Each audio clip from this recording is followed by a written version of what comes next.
This is Corey Willis with PPEI, and you're listening to the Diesel Podcast. I'm Adam Blattenberg from Diesel World. This is Dan, owner of Dan's Diesel Performance. I'm Kaz from Diesel Doctor of Tennessee, and you're listening to the Diesel Podcast. What is going on, Diesel Nation? We're excited to have you guys with us today. We've got Brayden and Chase Fleece from Fleece Performance on. We're really excited. It's always a fantastic time that we have on the podcast talking with them. And they're going to tell us about the move into their new building. So they built this thing from the ground up, and they've got all their CNC machines in, the shipping department, offices. And they're going to tell us what this allows them to do to bring more parts to market, do R&D on new platforms and new things they can do to help our trucks run better. So really excited to chat with them about that. And we're also going to recap some new things that are getting ready to hit the market, and then also what they're doing on the brand new trucks. So it's going to be a really cool episode. Before we get to it though, we want to encourage you guys to go on iTunes, search the Diesel Podcast, give us a review, and then shoot us a message on Instagram. Just search at the Diesel Podcast. Let us know you left a review, and we're doing weekly giveaways so we can get you entered into that. Doesn't cost you anything, but just make sure you leave us a review on iTunes. Send us a message on Instagram. All right, let's get to the podcast with Brayden and Chase and learn about this new move and what it's going to do for the diesel performance community. Brayden and Chase, it's great to have you guys back on the Diesel Podcast. We have a ton to talk about, and I'm excited to get going today. It's great to be back. Yeah, thanks for having us. And I saw you guys had a major move this summer and now into a whole new building, and I wanted to ask you guys about it, how it went, and what it allows Fleece Performance Engineering to do for the diesel market and building truck parts and getting them out the door and everything. This summer, I thought it was just last week. It was supposed to be this summer, but now I was a little behind. But these things take time. But what would you say? Finally got in the building. It's been a long road. You've been here working on the building for what, Brayden? Year and a half between site development and all that. So riding a bulldozer and doing some of the site work ourselves, and kind of just making sure that we're getting what we wanted. And yeah, it's been a process. But I'd say we're maybe 80% moved in, 75%. Yeah, we got to move the truck shop yet, and Freedom Racing Engine's getting moved in right now, and we're getting ready to bring the Haas VF4 and VF6 from Freedom's previous location, bringing that over this week, and get them set up, and then hopefully have them back online middle of next week. Yeah, most of the machine shop, the Fleece machine shop, is moved. They moved two big machines that required 40-ton forklifts on both ends. So they moved those this morning, and I think we do all our own wiring and stuff and set them up ourselves. So those should be up within a week or so. But we got a couple of new machines that have been waiting since June. Another 4-axis 400 millimeter horizontal, which is kind of our workhorse. It's an OKK or Smart 400 millimeter SX4000. It's a really quick machine, really rigid machine, and so all of our aluminum widgets are being made on those machines. So like the coolant bypasses and fuel distribution parts and all that stuff's made 8 to 16 parts at a time in a horizontal, and now we've got 3 horizontals, 2 400s, and a 1000. And to put that in perspective, a 1000 millimeter machine, you can put 5,000 pounds on the table. So that'll be making the billet aluminum blocks, cylinder heads, dry sump pans, front covers, all that stuff.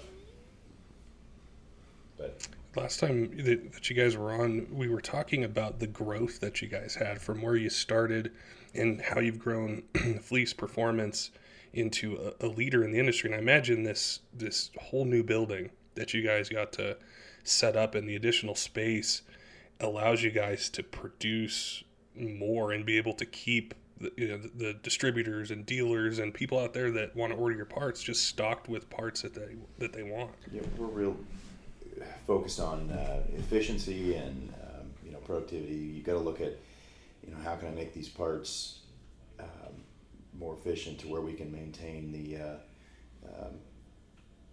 value and the price point to the customer, but to make them more efficiently. And that's why we're not scared of investing in machinery and equipment to do that, and in people. But we've definitely got the that second machine will help a lot.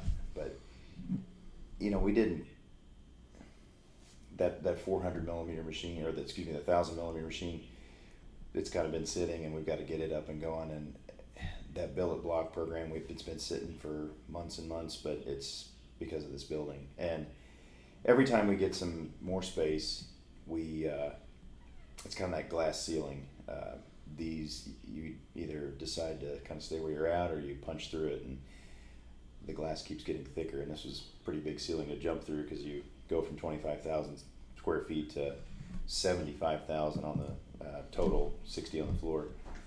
But every time we get in a bigger space, efficiency jumps. Everybody can do their job easier, and we've done a lot of plant layout preparation in this before moving, and and all of our guys are excited because they've got their own area that they can set up, and everything that they've been thinking about. Man, if I had some more space, I could really do this better, or we could do this better, or we could change this. And sometimes, when you're producing, you can't just drop everything and change. So this was a good time to hit the reset button and see what has been and has not been working, and remedy that.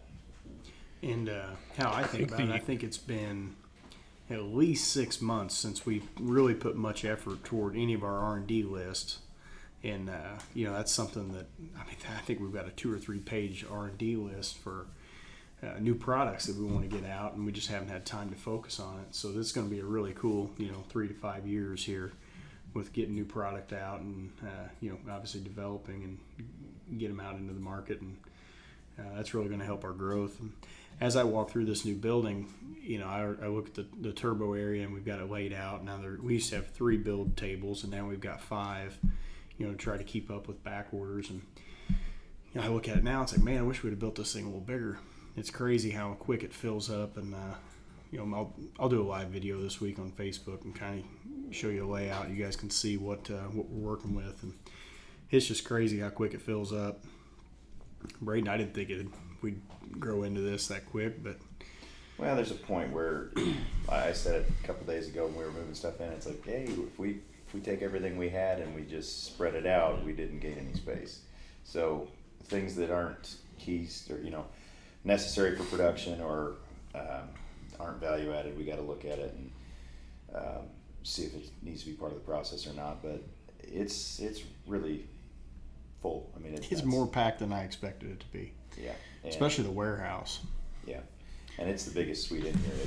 They've got 15,000 square feet, and it's pretty much full, which is, it's good. We tried to, we had to push our move-in date a couple times, and we were adding to our buffers, and the machine shop was just all over it, making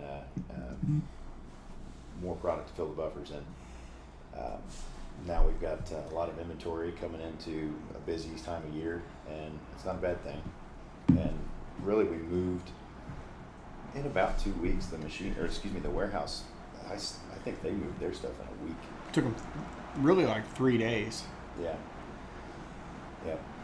We're in here looking at the ceiling, and I don't know if you can hear it, but the air conditioning just kicked on. It's an item to add to the punch list. It's loud. You want to love this building, but it's such a jaded process when you build something like this. It's such a big undertaking, and there's so much to it, and you can't. I'm kind of a control freak, and you can't have your thumb on everything, but you try, and you end up finding the things that irk you. But it's still going to be a great building, and it'll take a while to get used to, work all the bugs out of it. But we try to think of everything. It's really a nice space. We'll definitely have an open house, and anytime there's an event nearby here, or anytime really, anybody can come through here and check it out, and we'll take the time to show you around. What had us really excited, and by us I mean like the diesel community, is when we think of Fleece Performance, we think of consistency in products, innovative products, and they're for everyone, whether you're on the racetrack or it's a daily driver.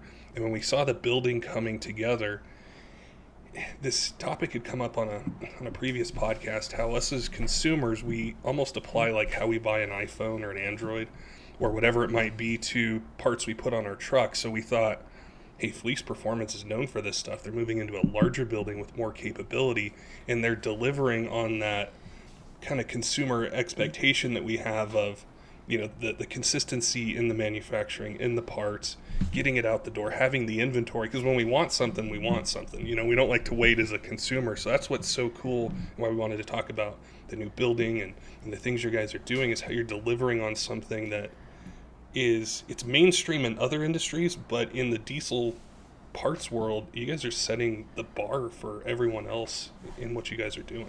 Yeah, we'd have to bring, Jeff Everett in here and maybe Jeff Merriman as well, but our marketing and sales and operations guys. But it's just one of those things you can't, it's a want market. A lot of the stuff that we make, you don't need, but some of it are problem solver parts, but they're, we want to make sure that when the consumer wants those, like we're trying very hard to eliminate backorder situations. I think 351 VE chargers, we're working our way out of a backorder situation, but I mean, that's a scenario where in the last year we've gone from building 20 and 30 and 40 of those to hundreds of a week, and still not able to climb out of the backorder. So the demand's there, and we've added parallel build stations, we've added more capability, added a couple more lathes and those kind of things. I mean, significant investments just for one SKU to really make sure that when somebody orders that, or they've got a guy with a horse trailer with a turbo that's blown and he wants to upgrade, and he's forced to upgrade at that point, or either he's at the decision point, we have it available to him. And with our distribution network, they're all over the North American market, that you can get them anywhere. The way I look at it, Amazon's got us conditioned to, you want something, you're going to have it tomorrow. And if you're close to a distribution warehouse, you're going to have it the same day. So obviously that's not always feasible, but, like Brayden said, when a customer wants something, we want to deliver and give them a high quality product that, they're going to be real happy with. And that's, that all comes back to the production and getting it done as quick as possible at the highest quality. We were talking about parts and capability and manufacturing. What kind of new products you guys got coming up here? Well, we gave the 98 to 2002 Dodge Cummins guys a little bit of love with a new lift pump that we're working on getting out into the masses. So that's a spin-off of our PowerFlow lift pump for the the newer Dodge and Chevy trucks. So that's something we've been working on this summer, and made a nice filter bracket and a good Donaldson or a Fleet Guard style filter, depending on what you want to run. But that goes back in the factory location, and there's a hose and fitting kit and a harness, but the pump drops right in the tank just like a Chevy or a Dodge kit would that we sell. And I think that's going to be a good upgrade for a lot of people that want to upgrade their older Dodge pickup and do something different, and instead of having a frame mounted pump, they can have an in tank pump. And we've discussed the benefits over the last few podcasts we've had about that pump, which Brayden can chime in if you want us to reiterate that. No, I mean, beyond that, you've got Duramax cylinder heads getting released. You just released a whole bunch of parts through Fleece that are the Freedom series. You got push rods and rocker bridges, cylinder heads, of course, like you'd said, Cummins and Duramax. Stuff that we're using that we're going to make available to the guy that is an engine builder. Or job shop that needs to do a head gasket job on their Chevy or Dodge truck and be able to turn them quick and have a high quality product on the shelf waiting for them. And the Cummins cylinder head programs had tremendous response. I mean, just the amount of cylinder heads that are sitting in the new warehouse. I mean, they're stacked up like cordwood, and I think they've got it. Logistically, it's the best bang for your buck shipping wise. We've got a nice crate that's going to survive. Several trips. It's easy. You just take a head out, put it back in the box, and the quality's there. And it's the same. I think we talked about it once before. It's the same stuff that we run in 1,500, 2,000 horsepower truck pulling and drag racing builds. The seat material, the same, the way Valves. we do it, the same process happens to the one that's going on a truck that's just, your guy that's got a 4,500 cabin chassis or whatever truck. So like you think about Derek Rose's UCC 2,500 plus horsepower engine. That's the same seat material, it's the same valve, it's different diameter, but it's the exact same valve and same material. So that's something that, if it can withstand that kind of abuse, that's something that's going to work well. That's the Street Performance head. It's got that valve in it, and we've had really good luck with that thing.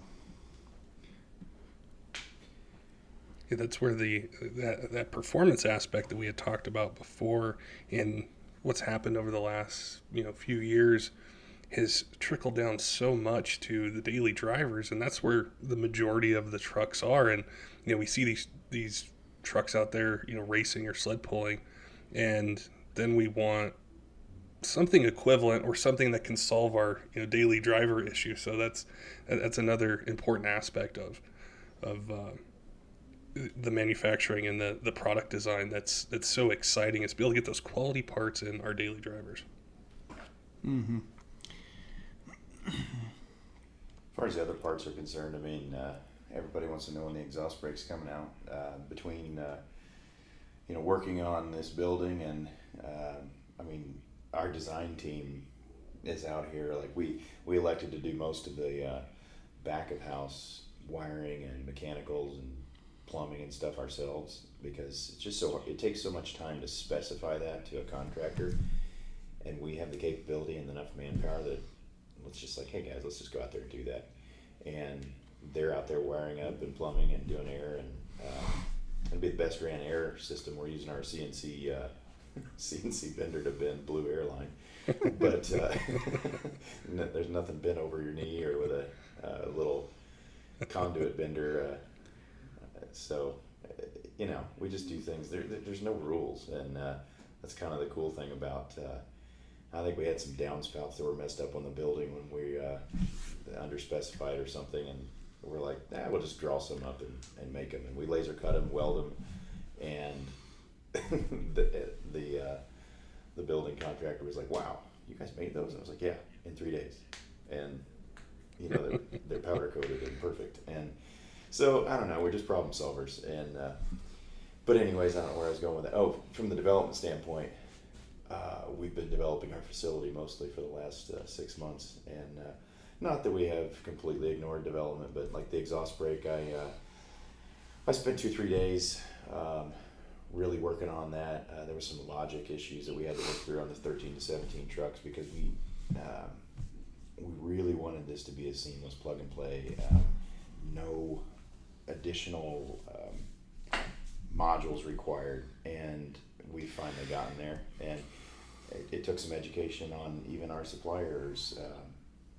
the supplier of the actuator, from the CAN bus perspective, and a lot of reverse engineering on that Chrysler CAN bus that I was able to do, and it works as designed and as intended, and getting closer and closer. We've got production samples and they're working, and so nothing is going to get out of here that's not well vetted, but we're just going to make sure that we don't talk about anything big 2 years in advance.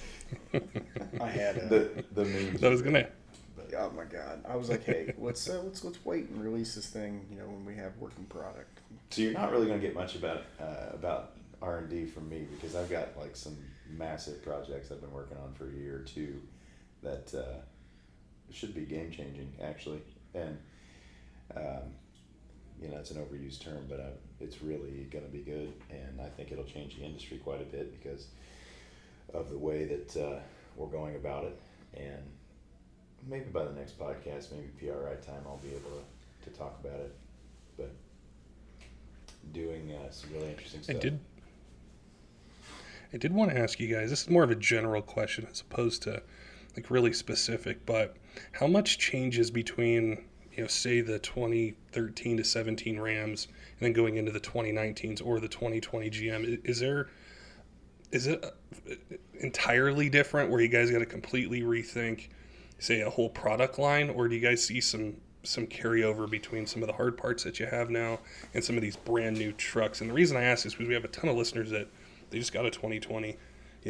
Usually a GMC, I think people are kind of gravitating towards that body style a little bit more than the Chevy, but then the 2019 Rams, and they're kind of itching to get upgrades onto the trucks, and I don't really have a frame of reference for how does it work when a brand new truck comes out. Well, you buy one and you sit on it for 6 months while you're developing things. In my case, we've had both since they came out. The 19, I did a lot of development work, probably a solid week on, just sniffing around ECU, reverse engineering type stuff, and had a good grasp on what needed to be done. Just didn't have time. And EFILIVE has recently released tuning support for those, which is good. And anytime that you have the ability to change calibrations, and then you can make your hard parts work better. And I think there's a lot left on the table. I think finally the after treatment systems have got a little bit of more headroom in them, to where you see guys getting significant power gains and still maintaining emissions on them and good performance. And there's a point, I guess maybe I'm getting old, but it's like, hey, a 500 horsepower or 450 rear wheel horsepower truck, pretty good for a daily driver and towing about whatever you need. Chase's my truck, 2018 Ford Platinum, that thing with the Cheetah and tuning, emissions compliant, made 570 at the tires. Not and something you're going to be, romping on every day, because it's going to make I some put 10,000 particulates, miles on that thing. Yeah. And I was very impressed. Like Brayden said, it's not something you can run around and tow with at that level all day, but just the fact that it can make it. I ran around the 150 horse file, which on that file it made like 520, and I drove on that every day. Mm-hmm. So that's impressive. If GM would just move their urea tank location, which I think they are in the 2020s, but I was waiting for a GMC dually because I like that body style as well, and they just opened ordering. But if they would move that, I don't care how much urea I've got to pour in the thing, as long as my DPF regen frequency doesn't go up on a tuned vehicle. It's like, I hate just sitting there making a vehicle run 1,200 degrees at idle, 1,100 degrees. It just seems counterintuitive. So if you can make them a little more, there's always that soot, and it's called the soot NOx trade-off. If I'm teasing anyone about my frame of mind and my development in the last recent history, the soot NOx trade-off, you can't have both. You're going to make either particulate matter with cold combustion, or you're going to make a lot of NOx with nice hot clean combustion, and you got to figure out which one you want. It's that balance of both, and there's a lot of, you look at these ECUs nowadays, there's 6 megabytes in the L5P, and the new RAM is 8 megabytes, and that's the same processor that the 2020 Uncrackable Vet's using. So Did you say uncrackable? that's what I heard. That's funny. Well, what's so cool about the new truck show is exactly what you said, where you can make 550, 570, and it's comfortable. I mean, all the amenities are there. You can have something reliable, and it's almost like a whole shift in how we look at modifying, these newer trucks. But I know the 2020 GMs and the Rams and Ford's got an update. People are really excited about them. They're spending money on them, and then they want to get a little bit better performance. So it's cool to hear how you guys approach that and look at upgrades for them. Yeah, I can't wait to get the 2020 Super Duty, and we ordered that about a month ago. We did. 3 weeks ago, something like that, whenever ordering opened up. We did. It's going to be neat to see that engine. They did a bunch of updates on that. I don't know what they're going to do for power, but I have a feeling they're going to be trying to release that thing real close to 500. I mean, they're only 50 horse off now, and they upgraded the internals quite a bit. The thing about it is, too, with as much instrumentation that's on the after treatment and the engine itself at this point, it's very easily thermally to manage what's going on. The L5Ps, as soon as they hit 1400 or something, they start backing down. So if you're going to try to run 100 miles an hour with a trailer on it, it's going to give you full rated power until it gets too hot and derate. Just like, everything back in the old days, the harness boxes, the edge boxes, and I think bully dogs, everybody did a EGT back down. Well, there's no better way to do it than the ECM controlling it, and they're doing it. So you might have 500 peak horsepower, and if it stays within their cylinder pressure ranges, then we might actually, they may have paid attention to what we were doing the whole time and just finally implemented it from the factory. But yeah, Brayden and I ordered a truck. Didn't know if you Oh, knew that. yeah, cool. What color is it? It's silver. Silver. Yeah. You didn't get charcoal this time? No. I mean, I'll have the dually. I'll have both of them, so no big deal. Really? There you go. No. Dually's going bye-bye. Revealed live on the podcast. Yeah, exactly. Yeah, you can splash whatever kind of thumbnail on the front of it. And Chase ordered his truck without Brayden knowing about it. It's like another day here. Didn't know I had to tell him. No, Yeah. I did want to ask you guys about an event that you had recently, and talk about what it was like seeing a bunch of trucks out there, being able to meet customers and see vehicles out there with your parts performing. So that's an event that we host. I think Brayden, what was the first year for that? 08? 09? probably 08 because I think this was 11. Yeah. Man, it's hard. Yeah, it is. I couldn't remember. But yeah, 08. so there's a little town that we grew up just down the road from, North Salem, Indiana. So Brayden still lives over there, and I live a few miles away from him. But that town's got a nice little festival every year called Old Fashioned Days, and we've grown up going to that. And they've got all sorts of antique tractors. There's a parade and the whole 9 yards, and to help that, The main attraction is sliding down a hill on cardboard, yes, which is fun. Don't knock it till you try it. It's like sledding without the snow. But yeah, so we decided to have a truck pull there, and a lot of the locals there help out and make that thing come together. But it's a blast. We get the Indiana Truck Pulling Association, ITPA. We get them in there, and we host the 3.0 Limited Pro Diesel Truck class, which is a class that we like to play in. They were at Shy Diesel the week before, and had a pretty good showing there for the most part. Brian Shue, a customer of ours over at Quality Auto, they finished third Saturday night, and they came over to Scheid, or from Scheid came over to the pull in North Salem. They ended up second, but can't win them all. But we had a pretty good showing with our trucks, and I think John Shue actually pulled off the work stock win. Yeah, if I remember right. He's now one of our customers. Runs he doesn't have a cheat on it right now. I don't think. I don't know what he's got on that thing anymore. But it was a good time, and we had a lot of people. What stands? I don't know what they hold. But we had a good crowd.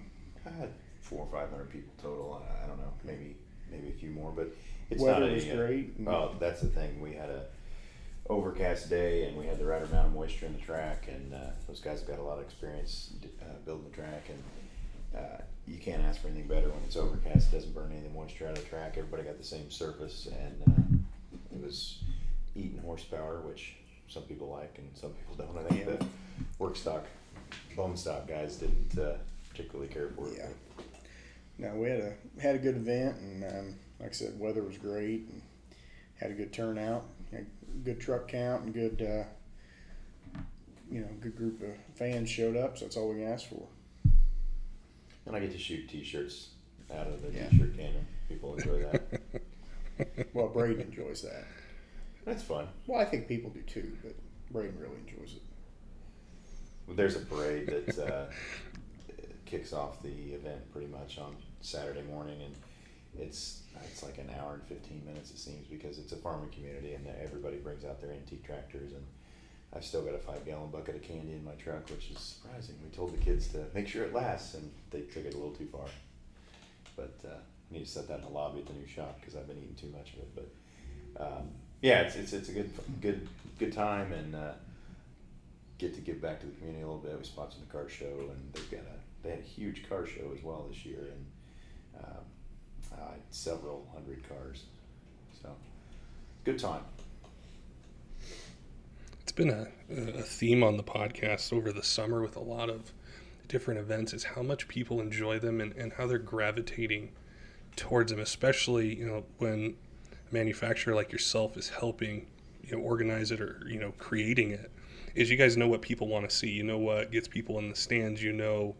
Just how important that interaction is between, the company, the racers, and then the people in the stands, and being able to bring new people in, or maybe the first time anyone ever went to a sled pull was at that event and they saw it and they got hooked. Yeah, our project engineer project manager had some friends down from Chicago, and he's like, I'm going to what? And he gets down there and he's like, man, I never knew it was going to be like this. He didn't tell me. It's like, well, it's a truck pull. I don't know how to describe it any differently. You can you can paint a lot of pictures until you get there, and some of them might be accurate, but he was, I don't think he'd been exposed to anything like that, and there was a lot of high horsepower trucks, so he really enjoyed it. That was cool. Yeah, it was something really, really awesome to see on social media. We saw a bunch of people posting pictures and doing hashtags and stuff, and it was great to be able to. And that's the thing. That's our roots. That's how the Cheetah Turbo was built. Started out playing, going to brush hooks, and so you gotta stay true to that, and it's a good time.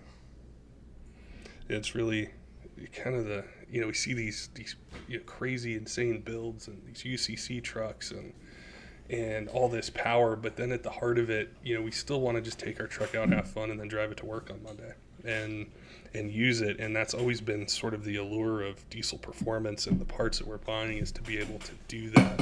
And I think that's where these events really, really can influence people and get you hooked on Diesel Performance. It's kind of that utility of having a diesel truck, whether it's an LB7 or a 2017 Ram, is you can do that. Yeah, or a Colorado with an L5P in it. Yeah. Well, it was awesome to chat with you today, Brayden and Chase, and hear about the new move and get some product hints and some things that are going to be coming up. And we look forward to chatting with you here a little bit later when you guys are ready to go into more detail and drop some products on us, and maybe tell us about a new truck that Chase bought and the color that he picked and everything else. Yeah, I'm gonna get a new dually coming as well. It'll be a GMC this time, though. I gotta keep up with the Joneses. Yeah, I'm getting rid of my dually. He's getting one. He does have a camper, though, that he has to have a wide load sign for. So It's a toy hauler. I got 4 kids. I've got a lot of toys. 4 kids under the age of 9. So we're busy. yeah. Well, awesome, guys. Chase has got one on the way. His life's about to change. Another Yeah, one. I've got like 6 weeks, and then I'm gonna have a newborn. Congratulations. Thank you. Yeah, it was awesome to sit down with you guys and chat with you, and I can't wait to do it again. And like I said, see what other products you guys have for the diesel community, and make these trucks run better. Sounds good. Can't wait. Don't forget, diesel fans, make sure and head on over to Fleece Performance. Check out what they've got. You definitely have to follow them on Instagram and Facebook. You can see new products that drop, different things that they're doing in the shop. It's a great place to find all that information. And also leave us a review on iTunes, and then shoot us a message on Instagram. Just search @The Diesel Podcast.